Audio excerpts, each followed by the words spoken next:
Um, so I think when we begin to think and talk about compassion in the Buddhist context, it's actually we have to expand our point of view because it really is not synonymous with the common use of the word or common idea of the word compassion. In fact, compassion in the Buddhist, when I say Buddhist context, I'd like that to kind of translate as sort of the real context, you know.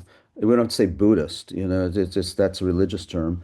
But in terms of that Buddhist philosophy or the philosophy of awakening, then the idea of compassion is a bit different.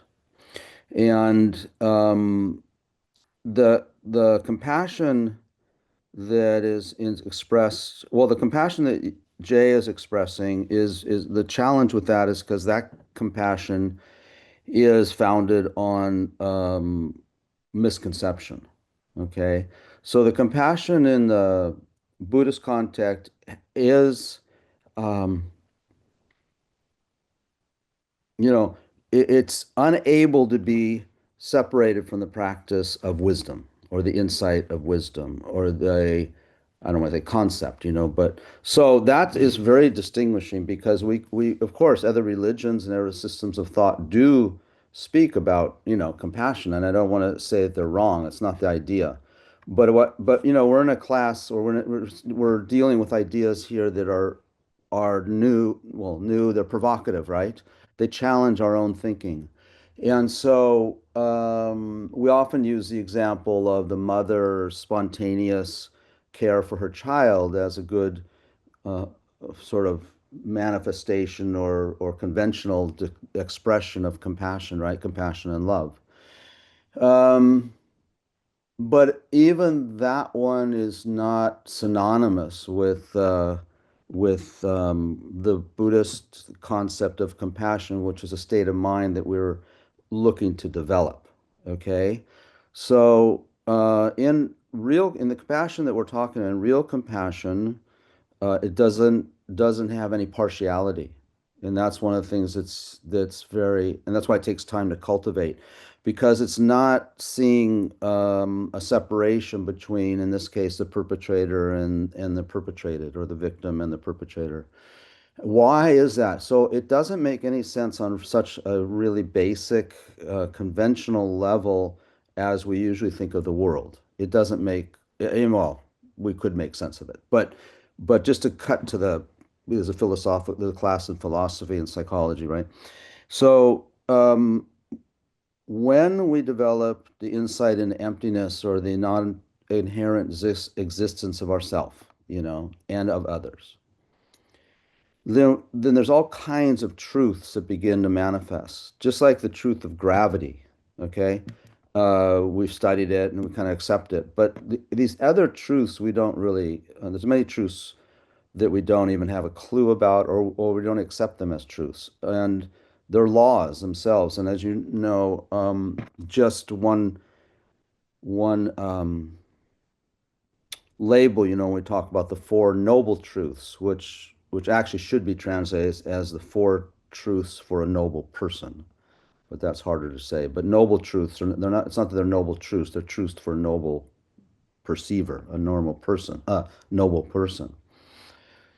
So those truths are not ones that are that we accept as truths in sort of the conventional common world, are they? We could say the truth of gravity, everyone will probably pretty much agree, but we can't say that there's a adherence or a belief in the truth of cause and effect, the truth of nature of suffering, right? Those are things we kind of have to be convinced of. It's kind of interesting, isn't it?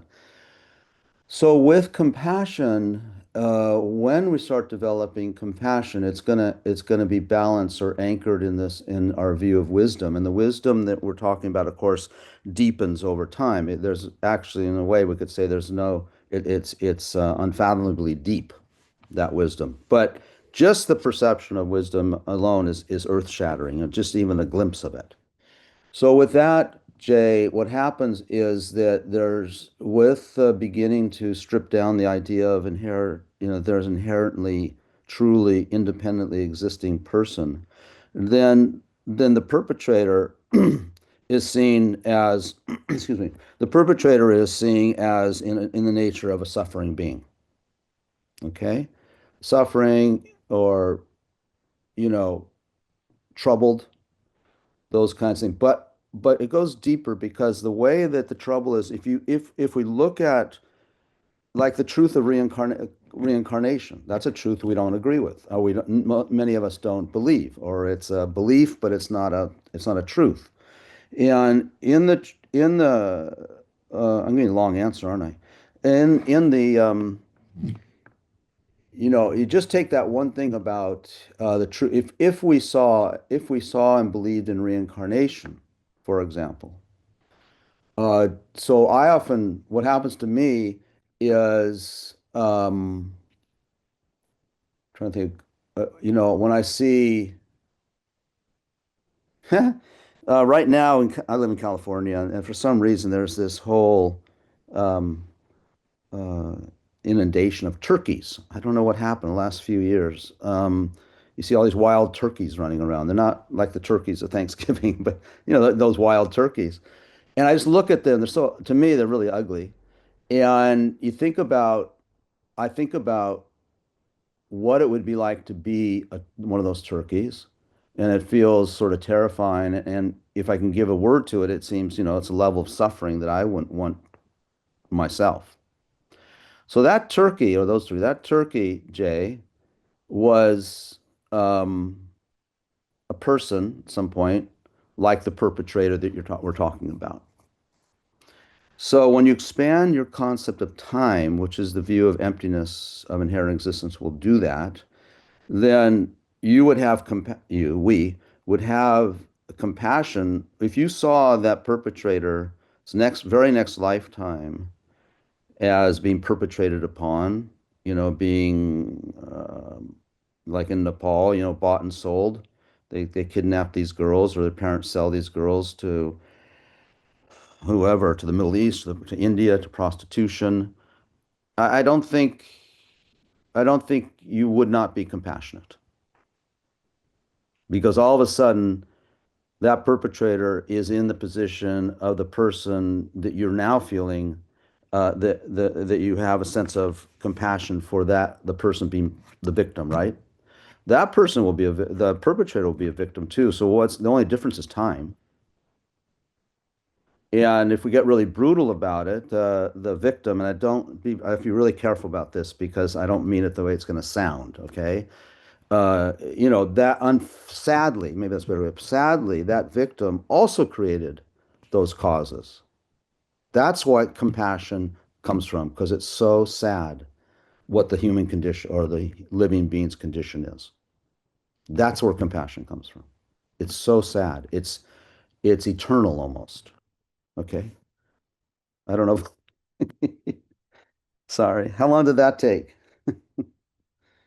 I don't know, Jay. Was that helpful, or does that just make you more confused or more conflicted? No, no, it's helpful.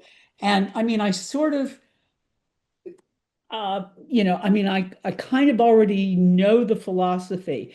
It's just so hard to integrate this, Well, that comes from insight. It, because it, my emotions are someplace else, it has obviously. to come from insight. It can't, otherwise it's intellectual. And intellectual only takes us so far, which is not very far. Yeah, And that's just belief. I mean, we need to have belief. We need to have intellectual, um, intellectual strength. yeah, This is a system of approach that it demands sort of that there is some intellectual play, there is some intellectual interaction, there is discrimination, there's analysis. Some people don't like the Tibetan approach to Buddhism because we have that strong belief that we have to develop our intellect as well, and not just our faith or our heart. Okay? yeah, Those can get us a long way, but they won't. But then we butt up against these kinds of challenges. So the only answer that really is going to work for you is you'll have to be courageous and dive into the actual meditation contemplation and meditation of the topics that we're talking about. Um, and it's not for everybody. It's really in your face, isn't it? Yeah. Yeah. Yeah. Yeah. So, I wouldn't, I don't, my mother passed away a few years ago, but I wasn't going to go, when I was with her, I wasn't going to teach this stuff to her.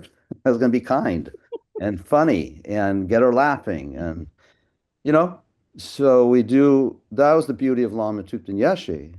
And well, any of these great lamas, but Lama Yeshe and His Holiness is like it's their presence, right?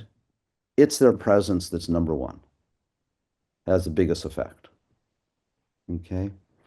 And then people around their presence, they get a sense of faith and they think, oh, wow, I feel so good, or he's such a lovely man. He seems so kind to everybody. How did he do that? And that's how things begin to, we want to emulate those. And that's why we do need spiritual mentors and role models. And there's not very many of them. I mean, we need role models in politics, and there's a few, just like that we need. But in terms of us of the what we're trying to do is cultivate the entire human being, our human being, then we need role models for that. And there's not many, but they're there. And it doesn't have to be a complete like a completed person. It could be, different people at different levels, and they offer us a role model for their level, and we should be very grateful to them. We also should be discriminating and not say, oh, he must be a Buddha. This is a big problem that has arisen, right, in the last 30 years, or since Tibetan Buddhism and also Hinduism was been coming to the West, that we idolize and we over exaggerate the qualities just because someone has a name of Rinpoche or Tuku or Lama. And you got to be very careful that there's many levels of teachers, and they're not all enlightened by any means. So we have to be very discriminating, unfortunately, these days. Okay. Yes. Uh, Yeah, Brent. I was just thinking in terms of compassion for people that hurt others. Um, I don't think somebody who is open um, in their heart in wanting truth would ever intentionally hurt another person. I I just don't. agree. I don't think it fits. Yeah. So people that do hurt other people, I think they're very confused, and I think also that they have been hurt themselves, Hmm. and That's another so way of that's another way of generating compassion, isn't it? yeah. Yeah. Yeah, so you know, and if we're all one, which I think ultimately we are, then what reincarnates is the one in another mind-body organism. So we're all the one, thinking that we're our egos. Mm. I think I'm Brent, and the Mhm. guy who does this and does that, but ultimately I think we're all one, and the one is waking up to itself as the one through our egoic identities. Mhm. Yeah. Yeah, we'd have to talk about what it means that we're all one, and we won't do it at the moment, but certainly we have this belief that we're our individual egos. You're right. And we're not. But we are, right? Because that's our belief. But it's not true, right? It's like we believe in a falsity, an hallucination, as Lamiesh used to say. And when that hallucination disappears, there is a oneness. I'm just not sure. We'd have to talk about that, but what does that oneness mean? But it's kind of not important right now because generally we're connected. Well, I think part of the one means we're connected, you know, and I think that's absolutely true. And what disconnects us is this concept of individual selfhood, which you could call egohood or whatever you want to call it, which we can talk about at some point. Okay. Anything else?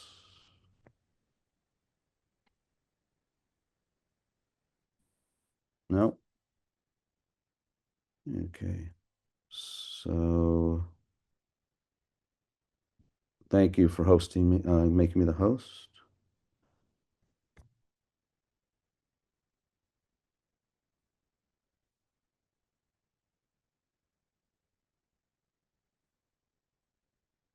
Does anyone remember where we left off last time?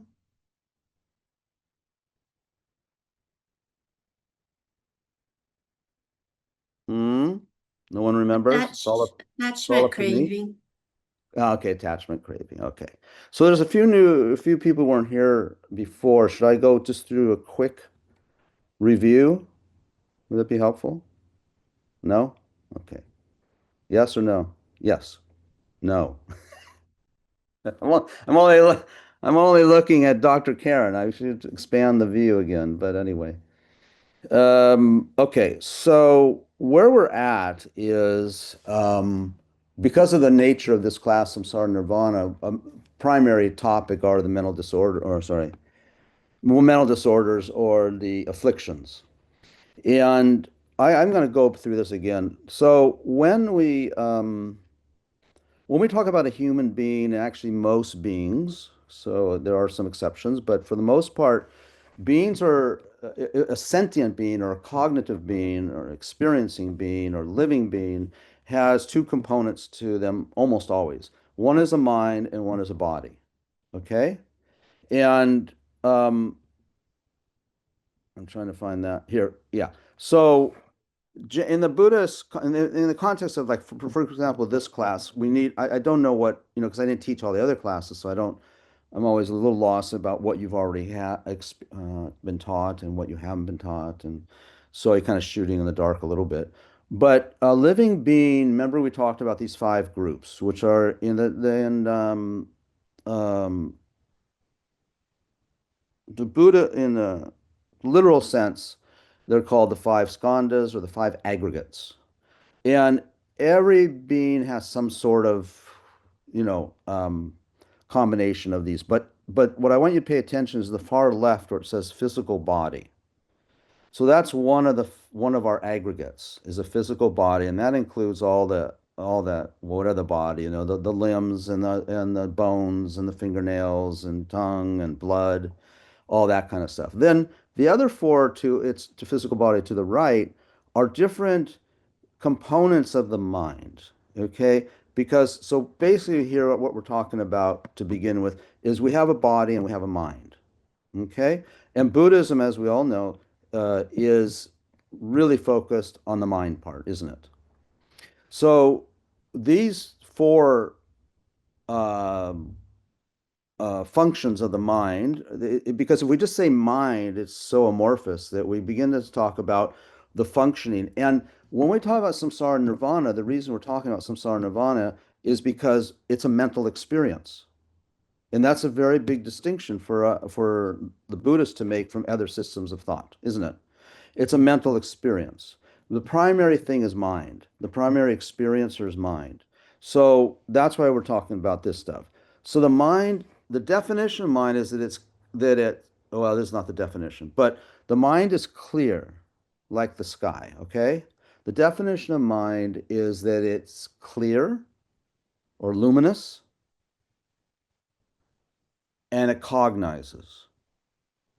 And I mentioned last week, I think, when I hear about cognizing, it made a lot more sense when I understood that what it means is it experiences. So in the meditation, for example, that we talked about for last week, I want to know I wanted you to go from sound to the experience. Okay? And how we are typically is our five senses is believing, it believes constantly that the sound and the smell, the taste, the tactile feeling, what did I miss? The odor, aroma, is something external to us. Okay? It doesn't mean that it is you. And I mean, when you look at a car, I'm not saying the car is you, but the experience of the car we tend to feel is out there when actually the experiencer of the car is internal. It is a mental experience. Okay? And the mind itself is, in terms of functionality, we talk about six consciousnesses. There's the eye consciousness, the sight consciousness. There's the hearing consciousness. There's the smell consciousness. There's the taste consciousness. The tactile consciousness, and then there's the mental consciousness. This is all review, right? For most of who were here last time or who not. Okay, so we experience. So we have no experience with only an eye organ or ear. Okay, with just the five senses, there's no experience. We think there is, by the way. This is the sort of the trick, the hallucination, yeah. So, but there's no experience of the car. There's no experience of your screen in front of you with without an eye, is there? I mean, I'm not talking about listening. Of course, if you're listening, then you have the ear one. But there's no sight of your screen, and you see me and the other people and the slide. There's no experience of that with just an eye organ. There has to be an experiencer, which is the mind. Okay, and there has to be an object. So with every experience, and that comes down to um, the most subtle experiences of all, even like I say, when you're in a coma or sleep, there is an object, there is some sort of sense organ or the mental sense organ, and a experience. Okay.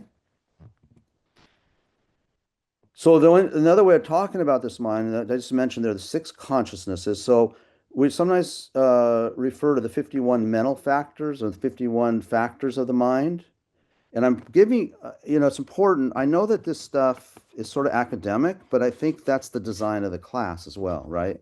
I do other classes which would be more experiential, but I think, uh, as I've mentioned a number of times, there are many schools. There's many different schools of Buddhism. There's many schools, and there's other philosophies and psychologies and spiritual pursuits and traditions and religions.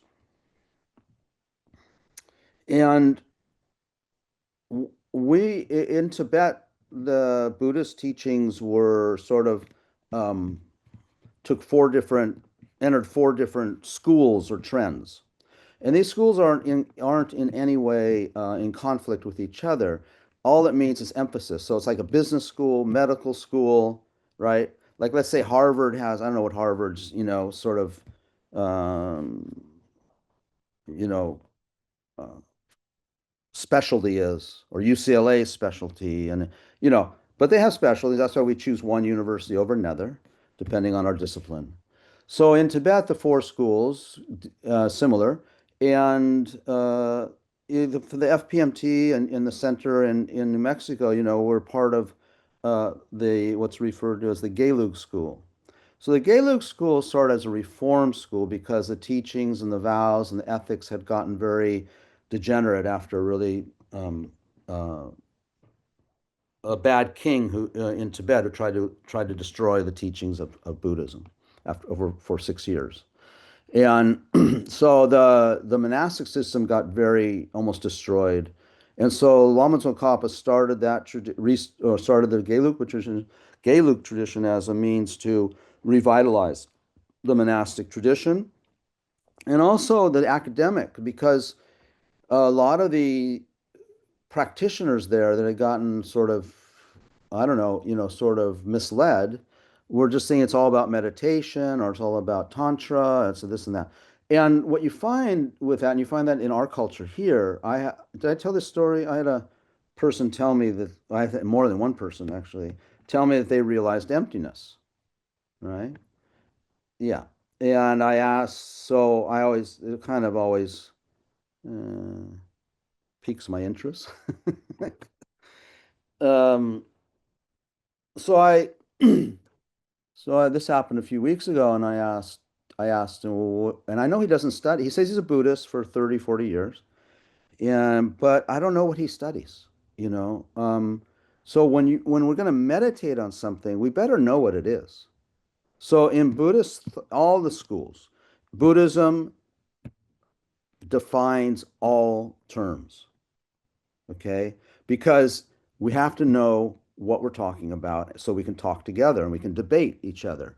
But if you mean love or, compassion is one thing, and maybe I'm speaking from a Buddhist definition of compassion, it's very hard to have a conversation if we're not having the same definition. Okay. It doesn't mean we have to agree with it, but it's a shared one that we're having the conversation about. So if we go anywhere in the Buddhist world and you ask a Buddhist scholar in Korea, in Japan, in Tibet or in Sri Lanka, wherever, what is the definition of mind? They will all have the same definition of mind. And I think most of you know that I'm retired clinical psychologist, and I found that really, really unforgivable that amongst psychologists, there's no shared definition of the mind. And you're calling you're a psychologist, you're a student or the studier of the mind, and then you're a psychotherapist, you're someone who therapizes the mind or seeks to aid the health of the mind. You don't have a definition, or you have an unshared one, or maybe it's unclear, or it's the definition of the year. They're working on it, but this is pretty important. So we define the mind. So we're gonna agree, just because I said so, that the definition of mind is clear and cognizing. So space is clear, but it doesn't cognize. Okay? It doesn't have a cognizing quality. So it's not a sentient. Um, and I'm not going to go into this discussion, but I get it all the time now about AI. Does AI have mind? Okay? And you can analyze that, but from the definition, it doesn't. Now, the other thing about the mind is it's clear and cognizing. It's also moving moment to moment, so it's not static. It is beginningless, which is really unnerving because we can't find a beginning to the mind. We always think there has to be some sort of big bang. And this one's important too. It's formless. It's formless. It's non-atomic. It's non-molecular. Okay, it doesn't have particles. And there are some neuroscientists now that agree with that, but they don't know what that means. It's very hard for neuroscientists to have that idea because, because they don't know what the implications are of that. So remember, so it's formless. So the brain, so is the brain the mind? Why not?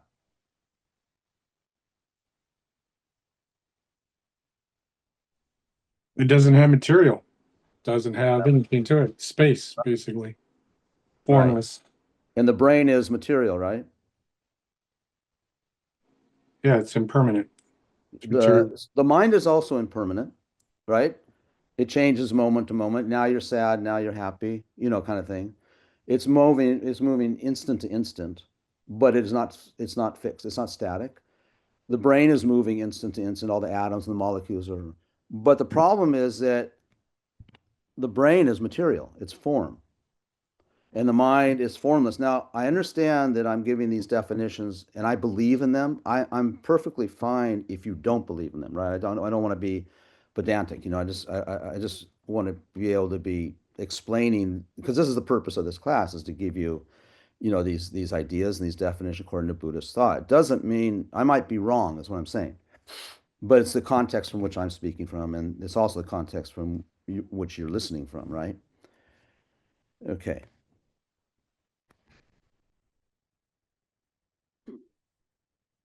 Okay, let's go forward.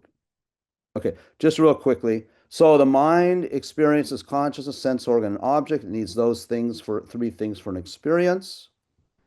Whenever we do have an experience, there's always an agreeable, neutral, or disagreeable sensation or feeling.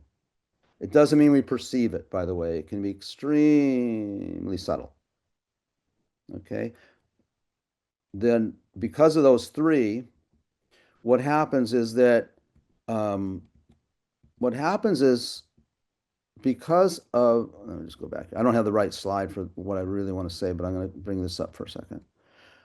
Because of a feeling, you see that's the second branch there, a sensation. There's also a discriminating quality or discernment. And that discernment, it recognizes that this is an unpleasant sensation or a pleasant one or neutral. And then as a result, it sort of stimulates or catalyze. What was that word? When you it the catalyst, right? For um well, let me just slow down. So you got the experience of you see the car, right? And the consciousness is it perceives it through one of the six senses, let's say the eye sense in this case. At the same time, almost instantly, as there's a feeling or sensation when you look at that car, and that sensation's happening always. By the way, it's not like one sensation. We're only aware of the gross one. I'm talking here about the very, very, very, very subtle level. Okay, it's the same level as what we experience sensation when we're sleeping or in a coma or whatever. It's unconscious, right? It's unconscious. And because that sensation is happening, there is a discrimination, and someone will say, I don't like Hummers. There's this discernment. But that's based upon these 51, well, not 51 because there's three here, but this is based on the other 49 mental factors. And because of that sensation and because of history, right? Somewhere I developed the idea that I don't like Hummers, right? Or some other car. And then we say, oh, that's an ugly car, right? That's our experience. But that is all happening internally. And what we think is, yeah, don't you think Hummers are ugly cars? And Matt says, no, I really love them. So then who's right, right? And we both believe we're right because we both think the object exists out there. We are we're seduced by the object. Now, of course, if he and I have a 2-minute conversation, we're gonna get it. We're not talking about that. We're talking about spontaneous automatic behavior. Okay? That's samsara, by the way, that we don't have control over that.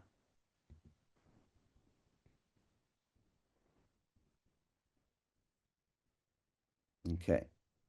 So these 51 mental factors get you can break them down into 5 omnipresent mental factors, of which feeling and discrimination are 2 of them. There's 5 determining. There's 11 virtuous. Yay, there's good ones too. There's the root afflictions, which are 6. This I covered all last week. And then there's secondary afflictions, of which are 20. And there's 4 variable ones. Okay.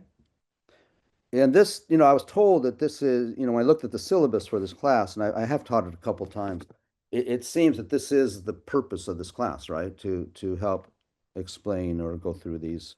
So I'm sorry, it's pretty academic and technical, but this is the idea. This is to help our meditation, and it's to help our wisdom, because all of a sudden now, up to now, we just stumbled through life.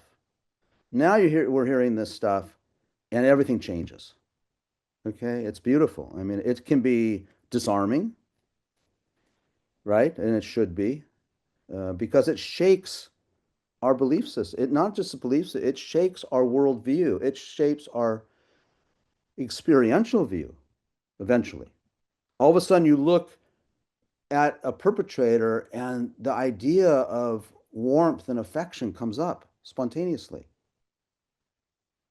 It's not, as I think I don't have to say it, it's not warmth and affection for what the person did. We're not, not that. It's warmth and affection for the human being. So Jay, just I didn't really say that, but it's not about excusing behavior. Where compassion comes deeper into what drives the behavior. Okay, and now Western psychology or modern psychology talks all about that. It was the perpetrator's family upbringing. It was all these kinds of things. Okay, there's a dozen different theories, right, and models. So then there's the Buddhist model, which is what I was explaining earlier in our talk. Okay, karma, past life, future life, uh, misunderstanding reality, and all those kinds of things.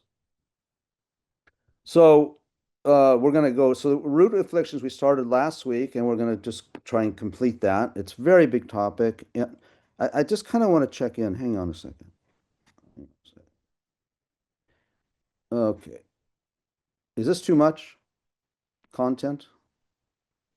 No. No, Okay. Because that's what I do. It's like, and that's what Buddhism does, right? Yeah, but I think sometimes it's really important there's not a disconnect between all this content in academia with the whole purpose of all this is to experience it. And when we develop our meditation practice, and Zayla, you asked me last week about, what do we do about anger or what do you do about attachment, right? You you can't do much if you don't know it exists. People say, "What are you getting so angry for?" I'm not angry, right? They can't even identify. At least they should. I mean, as we get better, I say, "Yes, I'm angry." I'm not going to say I don't have anger, but yes, I'm angry, and so we have to be able to have the correct map, right? If we're going to meditate, like this guy who said, "Oh, I told you," he said he'd realized emptiness, the nature of reality. And I really was careful because I think the first couple of times people told me that, I probably went, probably laughed or something terrible. And so I said, "Well, what do you mean?" He says, I said, "Well, can you tell me how what is emptiness that you realized?" And he said, the space between the breaths.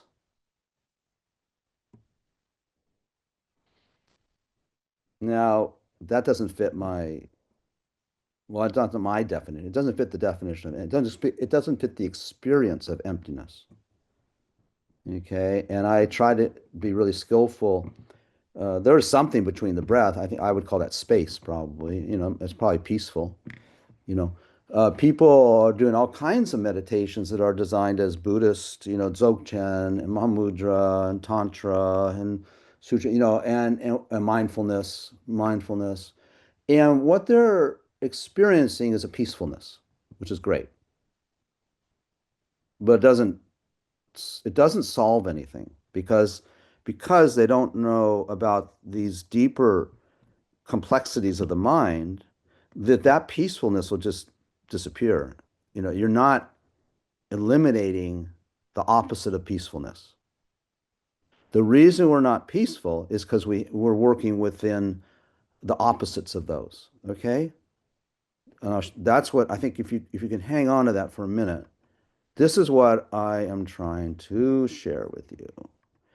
Okay, the opposite of peacefulness are not these. Well, the opposite of peacefulness are root afflictions and secondary afflictions. Okay? The omnipresent factors like feeling and discernment and attention, those are not really our concern. They're kind of neutral. They're cameras. They're just recording, or they're just, yeah, perceiving. So there's the root afflictions and there's secondary afflictions. We're not going to go to the secondary right now. Okay. Sorry, I'm a little mixed up. Okay. Oh, I have to ask for your forgiveness. What happened when I came to prepare today on my computer? And this is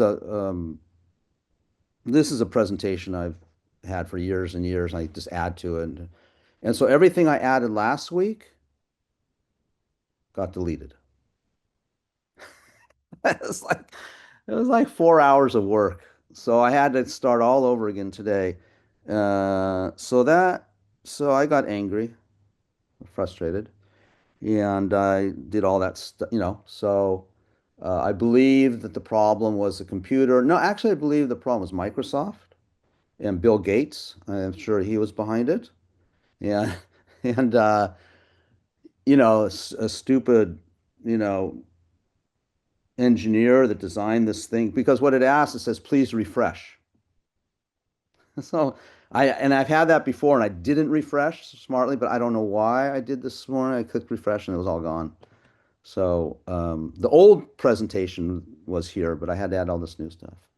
So these root afflictions are attachment, craving, anger, hostility, self-importance slash pride, ignorance, delusion, bewilderment, confusion, you could add there, afflictive doubt, and afflictive views. And did we only cover attachment last week? You believe so? I can read her lips. Okay, I'm gonna give, because of the people who weren't here, we'll do this kind of quickly. Sorry, but I think it's good. Attachment or craving is a distinct mental factor. Now, there's a definition, by the way. So, a distinct mental factor that when referring to a contaminated phenomena, okay, that means just anything that we experience for the most part, okay? Contaminated phenomena, an object, a phenomena, everything you're seeing and touching, they're all considered, they fall in that category, contaminated phenomena. It over exaggerates its attractiveness and then proceeds to wish for and take a strong interest in it. As a contributing condition, it acts as a basis for the continued production of discontent. So, although there's a lot of words and stuff, this is very practical too. So, attachment means, and if you think of things you like, a food, a person, a chair, a television show, music, a car, anything, it doesn't matter. Just choose one in your mind for a moment that you like. Think of something you like, and then what happens when you see that thing? And it can be like this happens in relationships. We meet the person, right? We're attracted to her or him, right? We like her hair or his beard or whatever, the way he talks, the way he listens, right? And that sort of thing. Or you can just use that with a food or with a holiday or with a hobby or a sport you like. It doesn't matter. What happens is we immediately over exaggerate its attractiveness from the moment we perceive it. Okay. Now, of course, this might be happening at a more subtle level. It might not be at the levels, wow, he's the most amazing guy I ever met. That's an exaggeration. But here it means the phenomena there, and this is where we get into Buddhist wisdom. This is why we need wisdom. What is it that you are seeing? Okay, let's say I'm really attracted to cheesecake, and Cafe Cruz has the best cheesecake, and we're gonna go there for my wife's birthday, and I've already no, it's not their cheesecake. Sorry, their cheesecake's good, but it's the mud pie. Anyone else have mud pie or know about mud pie? Anyone else like mud pie? Anyone else know what it is? Okay. Thank you, Jay. Who else knows? I'm not going to unshare. I'm just going to assume that everyone knows. Okay. I mean, is it the best dessert in the world or what? At least if you like ice cream. So you see how we're going out for dinner tonight at 7 o'clock, and I'm thinking, oh God, I really like the mud pie. And I say to her, boy, I'm going to leave enough room for the mud pie and all that stuff. So you see what that, so to get really, I'm not going to go into wisdom much, but I think it could be a nice little example here. The mud pie, what is really there? Okay, and without going into too much detail, what's really there, and when I use the word really, I'm kind of using it also in quotes, but conventionally what's there is a collection of atoms and molecules, isn't it? Sorry to say, it kind of destroys the whole taste of it, but right? It's nothing more. It's nothing more. In Tibetan debate, they say it's nothing more than shape and color. Of course, there's atomic things. There's a form. So there's the form, which is the shape, and there's color. Okay?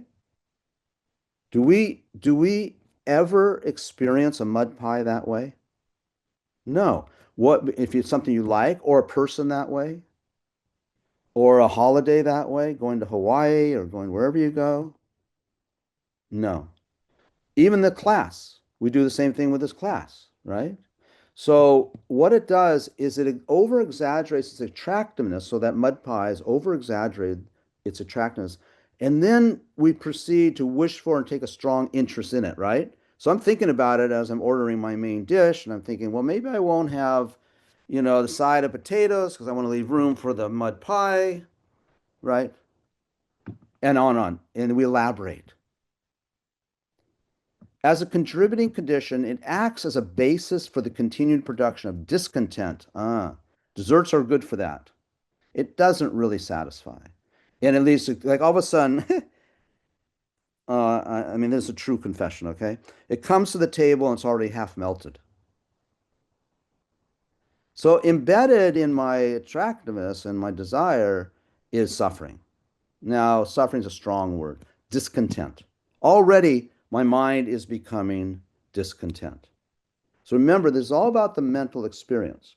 When we talk about nirvana, we'll talk about at some point, what we're talking about is a very balanced, peaceful, blissful mind.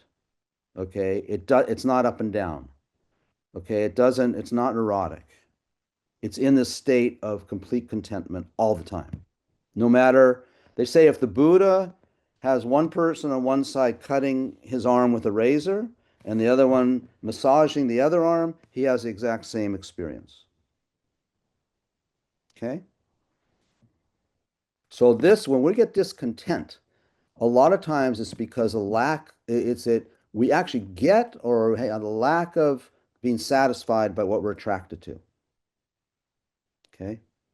There's never full satisfaction with anything of attachment or craving.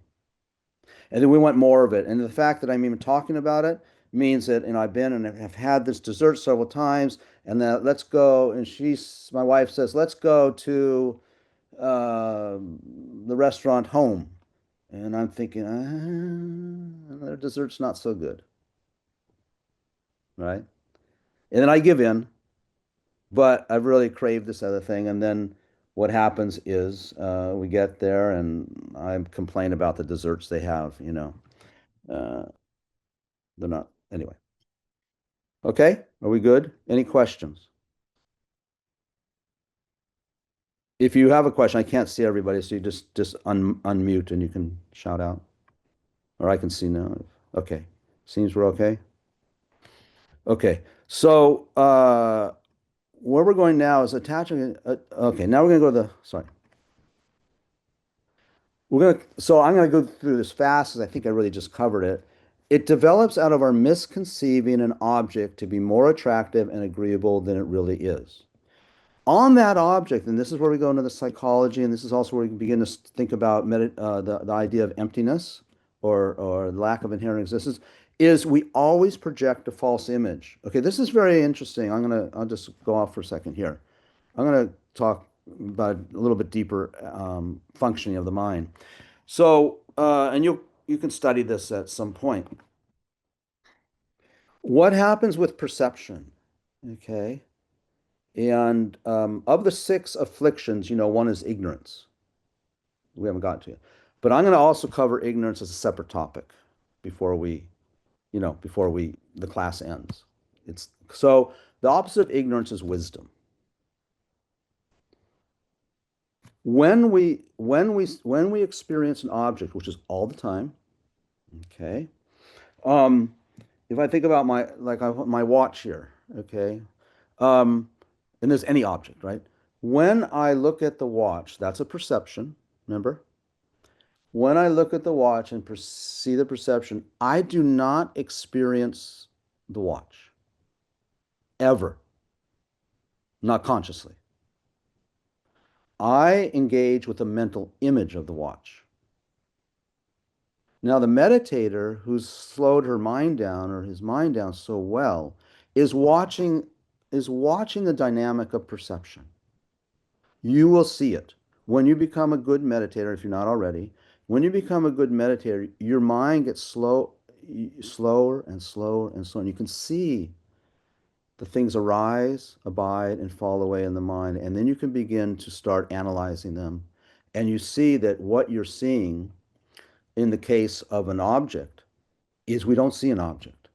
We see an image of the object. So I'm not even seeing that mud pie. I'm relating to an image of a mud pie.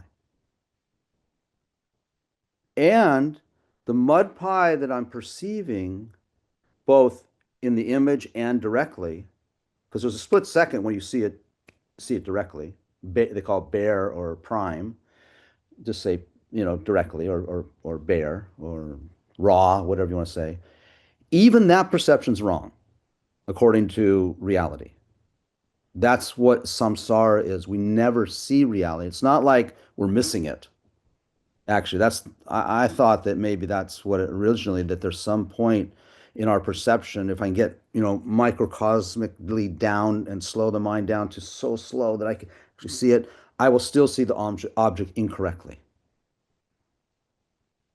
Weird. Okay. Is it safe to say the delusion instead of an image to say the No, delusion? Okay. no. Right now, it's just an image I'm seeing incorrectly. It is a delusion. I'm sorry. I mean, it is ignorance. Ignorance is a delusion. Yes. Yes. But what comes in terms of all the delusions or afflictions is there's an explosion of the other ones, right? Ignorance is the foundation of all of them. Yes. All, but when I get angry or when I get really craving for that mud pie, that affliction is attachment. Yes, it got stimulated by a wrong perception, which is ignorance. Yes. Okay. Going too fast? Am I going too fast? Jay, am I going too fast? She's my she's my No, I'm okay. I was off contemplate. I pace while you talk. It Oh, helps me good. Okay. Good. to She take it on board. paces. I do. I make her Yeah. pace. Oh my God, what I do to people. Well, Okay. that's part of my contemplative movement, so That's it's all fine. good. No, it's Yeah, good yeah, to yeah. move. It's good to move. Moving helps, and like in many traditions, the walking meditation and that's. I mean, the whole purpose of meditation is not to be sitting on our cushion all the time. The purpose of meditation is to be meditating in our daily life, what we do, you know. Just think about this. All of you tomorrow, you're going to be walking around and you're going to be seeing everything as an image. Oh, it's just an image. I'm seeing it and my mind makes an image of it. Just think what that would be like. You might not get very far in what you're trying to do, but you know what I mean? I mean, the meditators see that because that's reality. Okay, they see reality. The awakened beings see what's real. What we see is not real. I have a quote about that. Hang on a second. See if I can find it.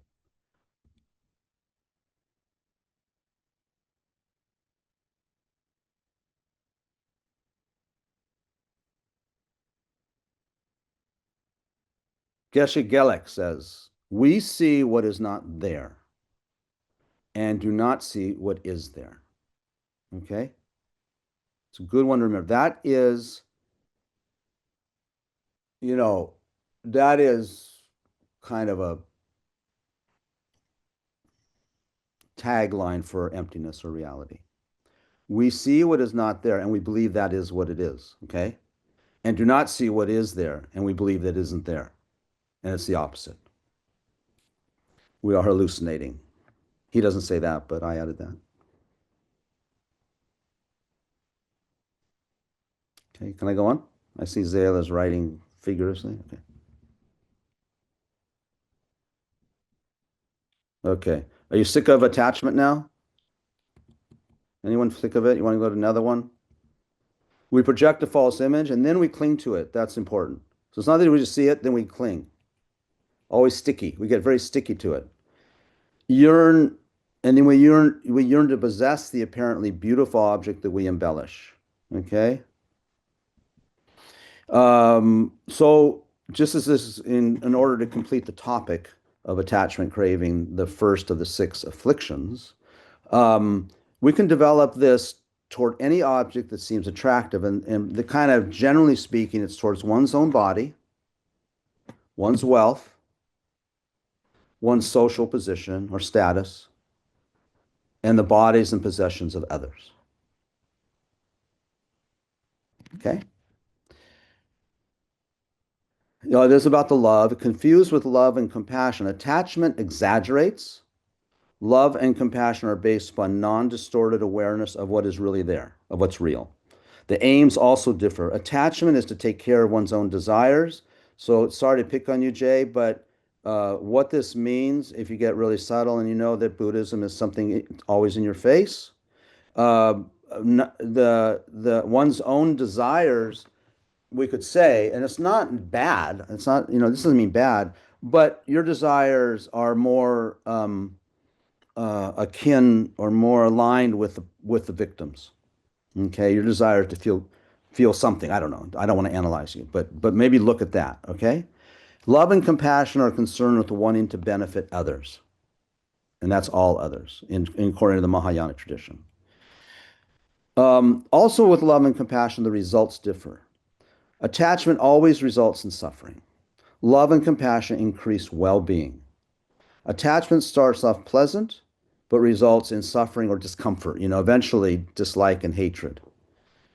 Love and compassion do not change in that way. Okay, they don't change in the way they kind of degenerate. Warmth and closeness only increase. Okay, and we know this from people we love. Love and compassion grow stronger even if there is no reciprocation from the other side, and that's a big one because our love and compassion, or I should say, my love and compassion, are bias. I want something back, at least to be recognized, right?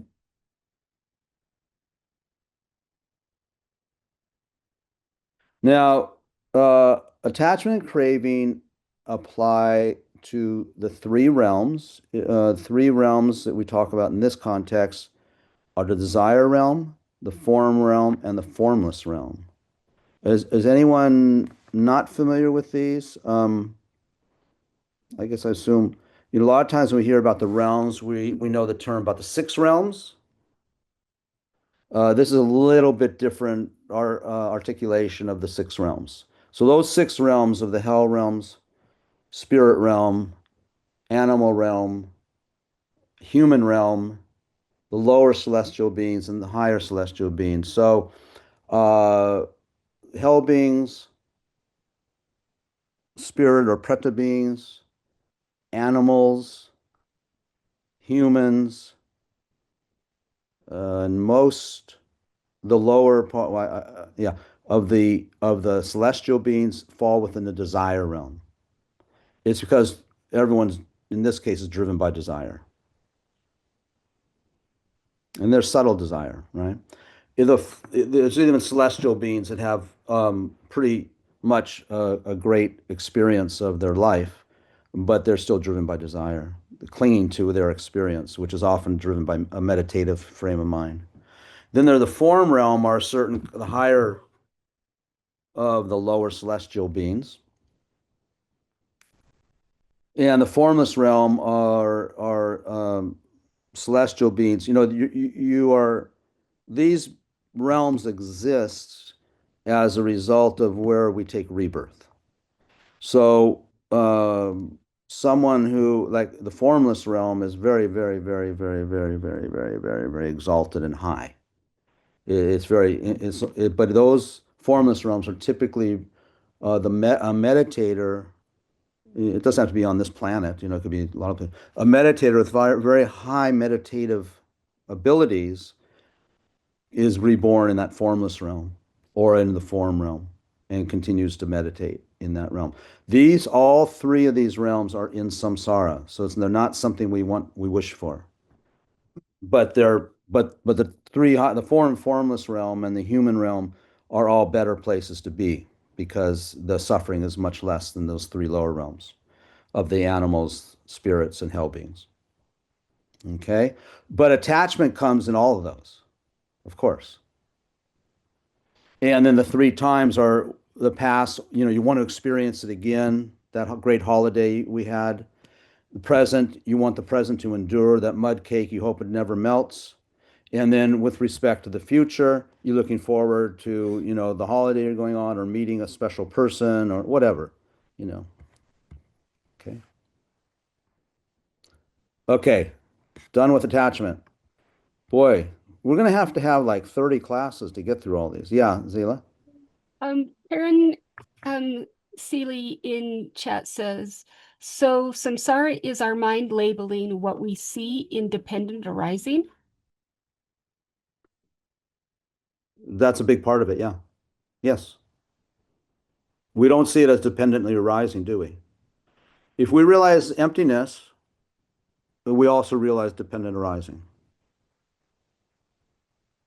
Well, we easily realize dependent arising, but they're not the same focus. Focus on emptiness is not the focus on dependent arising, and to focus on dependent arising is not the focus on emptiness. But they're two sides of the same coin, you could say. Does that answer your question, Jeanette? She says, thank you. Okay, thank you.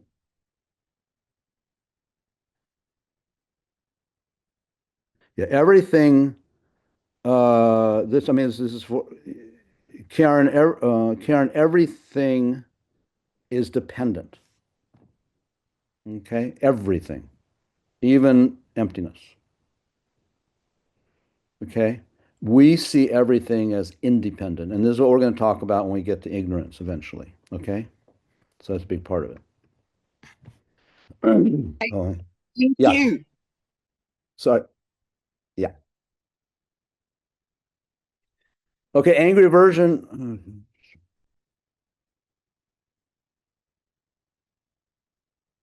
Okay, now this is like, it's kind of the opposite of attachment. A distinct mental factor that in reference to one of the three objects, don't worry about what the three objects are at the moment, agitates the mind through being unable to bear or through intending to cause harm to the object. So you can't bear the object, so you want to cause harm to it, which I think is a little bit too, because when you're in traffic, you get stuck because whatever, someone had a flat tire in the middle lane.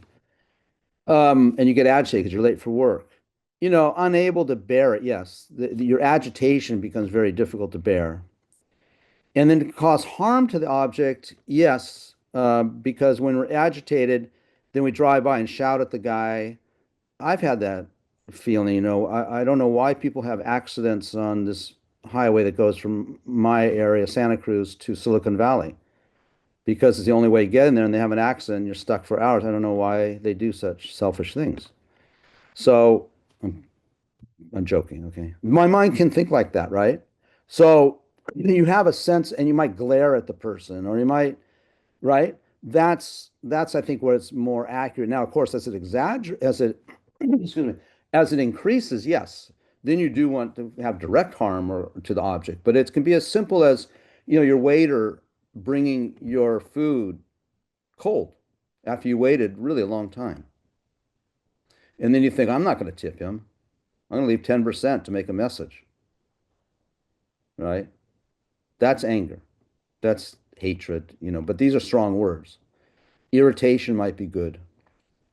It has the function of disturbing and roughening the mind. So this we can get as we begin to meditate, as we become committed to uh, becoming a healthier human beings, then it's very simple what Buddhism is all about. It's all about not agitating your mind, having a peaceful mind, having a balanced mind. That's a big step. That's not the goal, end goal. That one does have that, but we can have a balanced, fairly undisturbed mind just through developing our meditation practice. The difference here now is that we're kind of brutally honest, where we're saying, well, that's not good enough. We deserve better. And what we're entitled to is a fully awakened, enlightened mind that never falls back. When we develop peace and contentment through meditation, a lot of like mindfulness meditation, um, for the most part, for us regular people, that will go away. We'll lose it. Or we can't access it when we're, you know, in the grocery line and someone cuts in front of us and you're in a hurry. And then you go, oh yeah, I should be mindful. I'll go to my breath. You see, that's how you still lose it. So in the awakening being, I'm not talking about Buddha, but awakening being, that doesn't happen to him or her in that way. They're always they're always in that state of awake, the awakening doesn't disappear. It gets stronger and stronger. Okay. It acts as a basis for tormenting both oneself and others and is a contributory condition for the increase of suffering and its causes. And I think we don't want to get too complex about this or too personal, I mean, for the most part, I think we're not like really captured a lot by anger and hate. I'm guessing. We have it. I mean, no doubt we get irritated throughout the day. So that's level. But then on another level, and in terms of grossness, look at the political system, what's happening in the world, that sort of thing. It's a much kind of just remember what all these politicians are doing, and I'm sorry I'm generalizing, but it's so frustrating right now. What all they're all doing is a result of what we're talking about on the subtle level, right? They just don't take control. There's a lot of belief for everyone that anger is justified. Okay.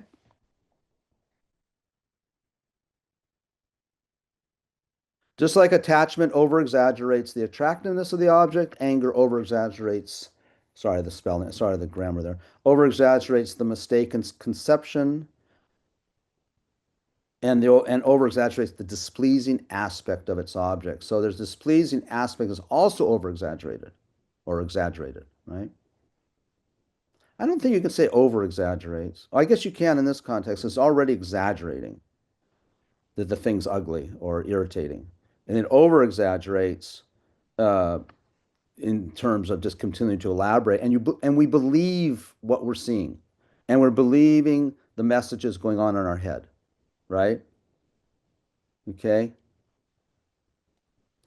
How we see people or How we see people or things and relate to them is colored by the fabrications of subjective mental images that completely distort the reality of the situation.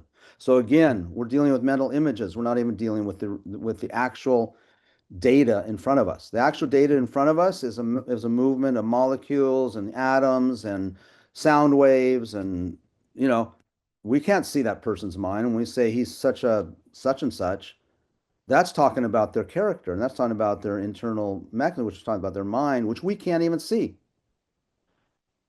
You know?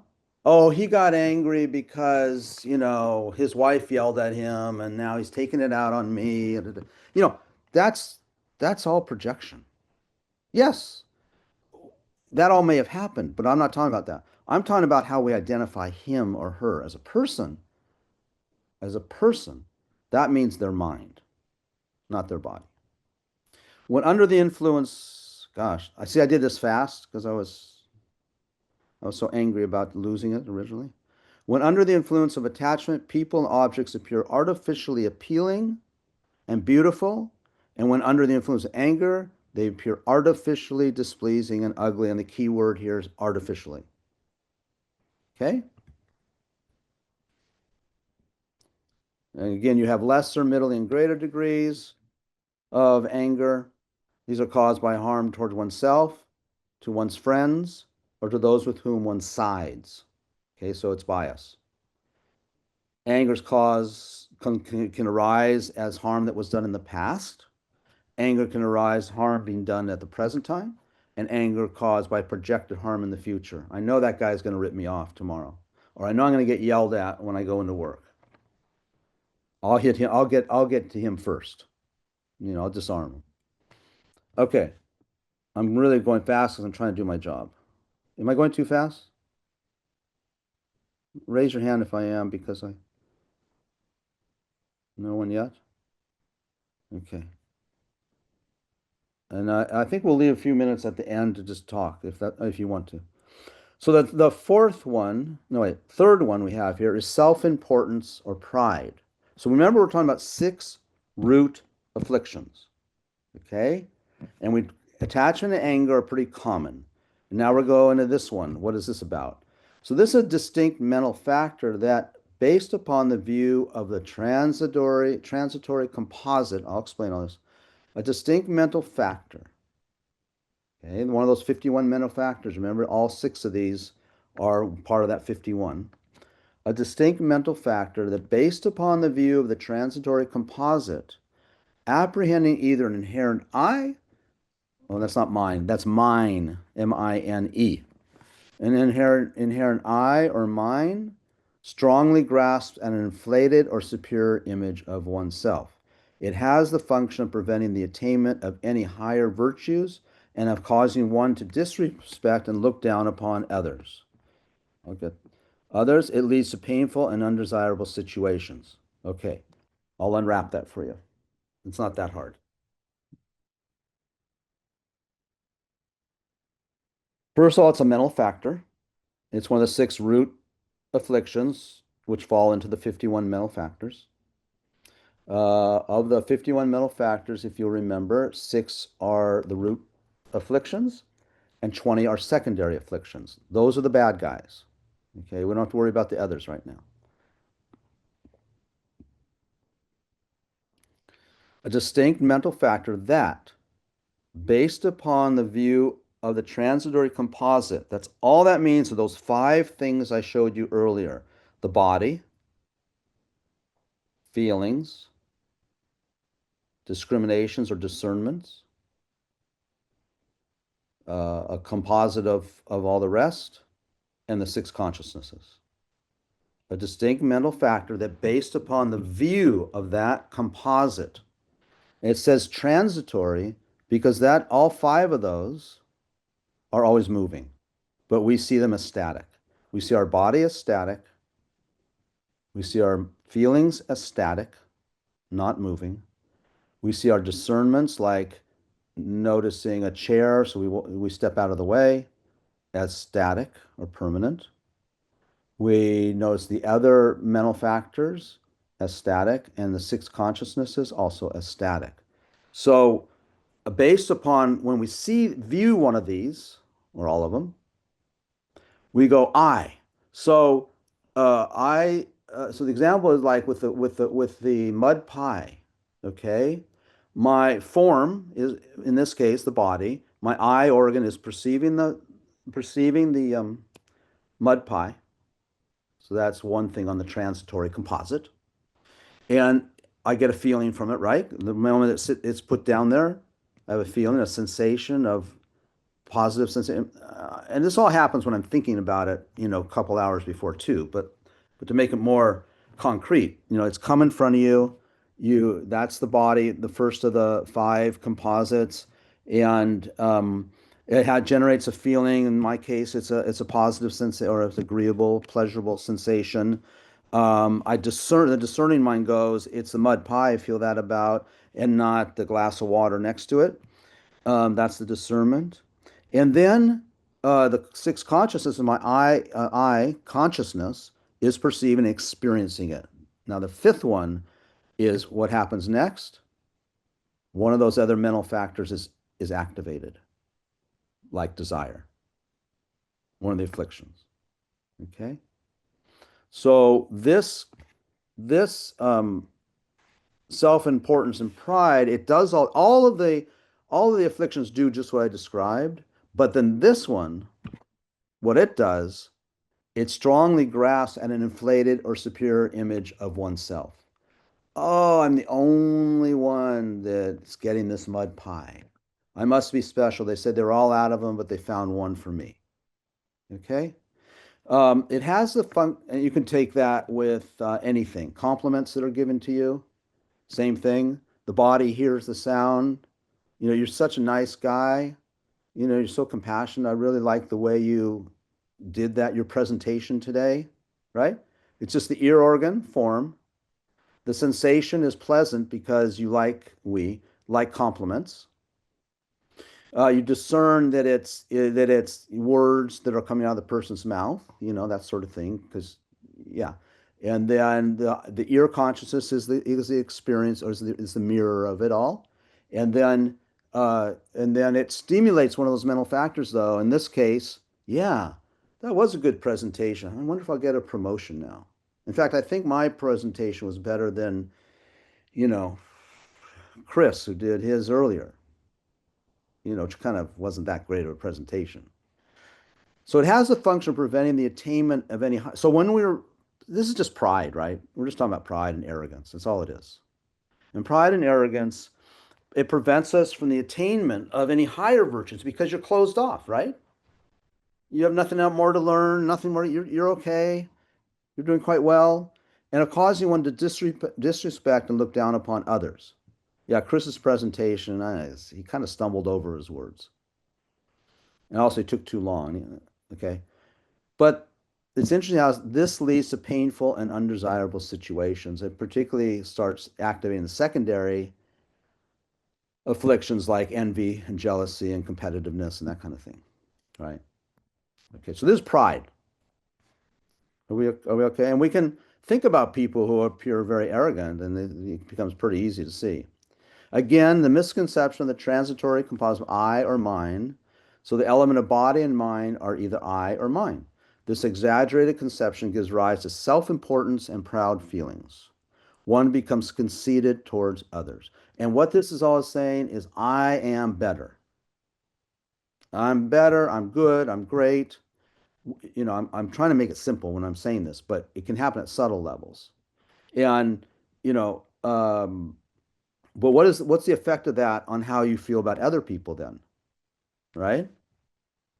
So it causes to be envious of people who are superior to us, competitive with equals, and arrogant toward inferiors. So that disturbs the mind. That's why it's an affliction. Of course, all the afflictions are based upon false interpretation. But in this case, you know, it has, in the case of self-importance, pride, arrogance, it has the effect of you get envious of superiors, competitive with your equals, and arrogant towards inferiors. And one of the things that kind of can help with this is think about your family upbringing, you know, as a kid. If you had siblings, see how this maybe worked its way out. My brother was a great athlete, you know, I wasn't as good, you know, and that generated, you know, competitiveness as brothers, and also I was envious of him, right? Okay. It creates a tense and hostile atmosphere. With this inflated attitude, we can learn nothing from others, right? You know that when you meet people who are proud, and it just might be, or when your partner or your friend is coming off as kind of pride, you know, they're not so proud, but you know, something's happening where it stimulates his pride.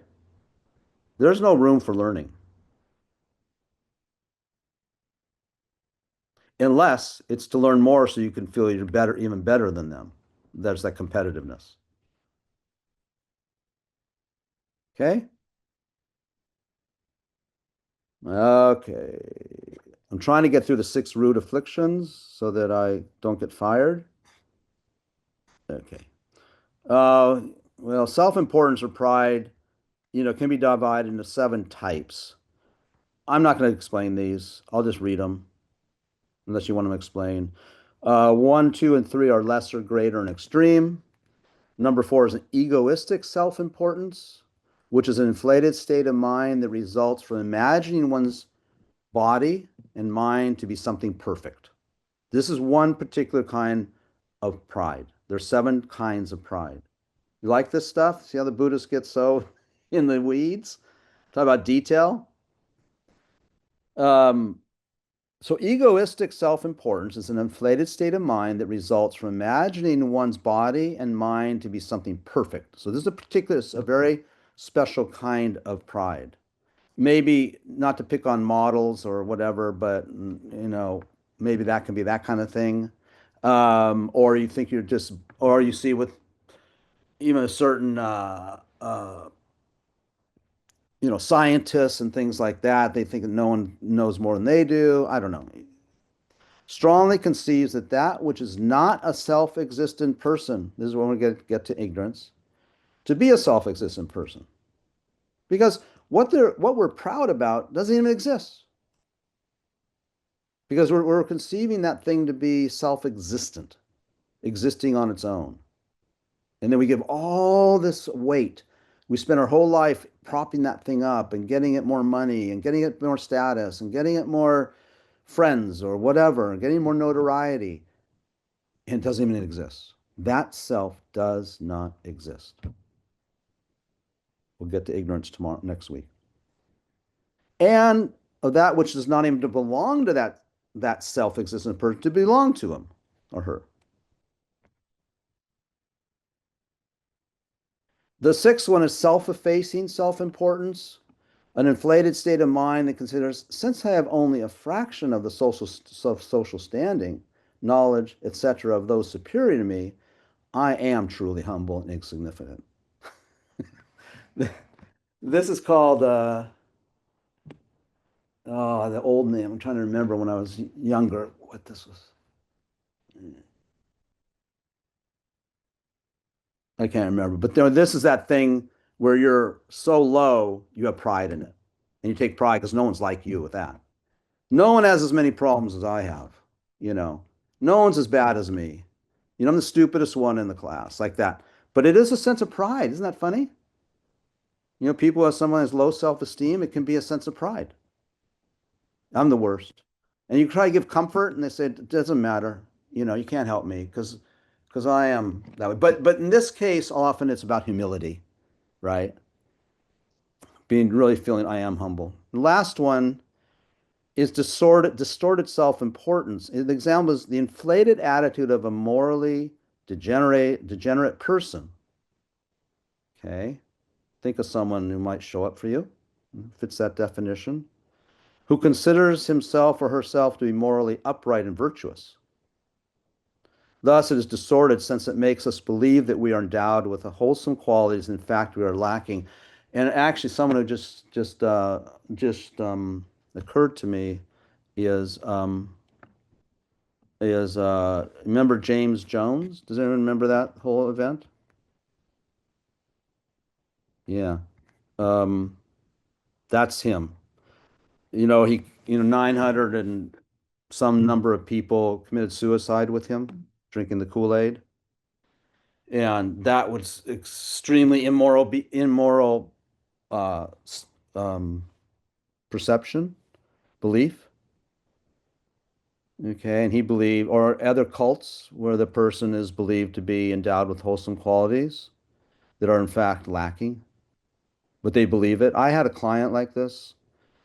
Um, I'll talk to you about it next week, but I mean, the client really, well, he was delusional, right? That's why we call them delusions, but believed that he was enlightened and but really believed it, from a distorted point. I really spent a lot of time to check to see if he was, because I couldn't judge, I wasn't one to judge that he wasn't, but it became very clear, he was very confused, at least appeared that way.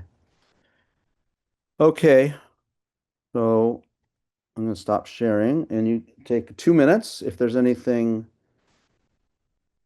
you want to ask or comment on, feel free. Or yeah, did I leave anyone behind? Was that too much content? Okay, good. Because I mean, its idea is to deliver content, but I want to deliver content in a way I hope that's tangible, relevant, right? I mean, my goal is that it communicates to you that, that it's relevant to our lives and not just academic in our head. We have a lot of that, or in the past, a lot of that intellectual. It doesn't seem to, some people just stay in the intellect and collect information. And that's not the idea of the Buddhist teachings. And it happens a lot. And, I'm I, I've been teaching a class, it's on Zoom, we call it the Lama Yeshe series. And Lama Yeshe was my root guru, as Lama Zopa Rinpoche was too, but Lama Yeshe was his guru until Lama Yeshe passed away in 1984. And I had great fortune to spend 9 years with him because I was at Copan during all those years, and that was his base. And if you get a chance, if you haven't, try and find some of his teachings. There are some old videos. They're a bit rough, but they have subtitles. He's speaking in English in the Lama Yeshe Wisdom Archive, or just go to YouTube. But his mission was to communicate the teachings for modern people. Because these teachings, and this is where you can hold me to task, they are not just designed for Tibetans. These are universal principles, and extremely important to me that you and I communicate, or that I communicate to you, the universality of these principles. Okay? So even though we're reading from traditional Tibetan texts and that whole thing, I'm trying to translate for you, and I hope I can do my job. So thank you. And I will see you next week. Zayla, how many next week is what? I think we have 2 more classes. Do you remember?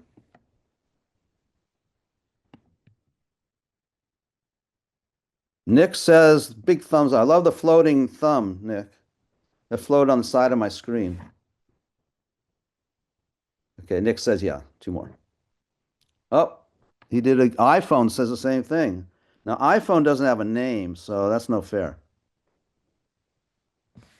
This is our third class, by the way. This is a third of 5, right? Third of 5? Oh, Jay sent hearts. We have 5 classes, right? Or 6? 5. Yeah. This is a truncated series. I think I'm on probation, and Dundrup is just testing me to see if I behave myself. I'm just joking. Okay, thank you. Thank you. And let's whatever. I didn't give any homework, Dr. Karen. Thank you. But I do have a request. I have 2 requests. One is please think about these teachings and think of them as you're in the world and see if you go, oh, that's what's meant. Oh, I do get a feeling. I do get a sensation. Oh, I do get, I do see things as solid and inherent. I really, or you don't. And come back and let's have a conversation, okay? Because I do like interaction. It helps me, and I think it always helps other students. So that's your homework. Just see if you can think about these things out in the world or in your world as well. Okay? Good night.